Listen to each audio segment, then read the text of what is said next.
तो अनम है इस सब के पीछे। उसी ने ये फसाद डाला है। उसने कहा और तुमने मान लिया। नहीं, बिल्कुल भी ऐसी बात नहीं है। उसको तो मैं देखता हूँ जाके, छोड़ूंगा नहीं। फरहत, रुक जाओ। फरहत, फरहत, फरहत रुको। फरहत, फरहत, फरहत रुको, मेरी बात सुनो। फरहत! ओह यार,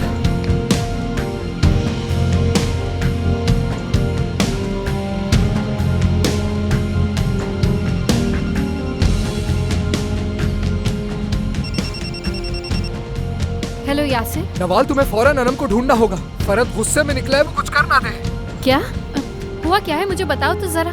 मेरी एक अंगूठी गायब हो गई है, जिसकी जगह मैं और फरहत जानते थे। अनम ने फोन पर बताया कि फरहत ने तुम्हारे लिए एक हार खरीदा है। मैं समझा वो अंगूठी उसने उठाई है। और तुमने उसका इल्जाम फरहत पर लगा दिया। तुम भी क्या करते हो यासिर? मुझे कुछ समझ नहीं आया, मैं गलती से ये सब कह गया नवाल। बस तुम ये सब बातें छोड़ो, देर ना करो, अनम के पीछे चली जाओ फरहत के पहुंचने से पहले। ठीक है, वो घर पर ही थी। ठीक है।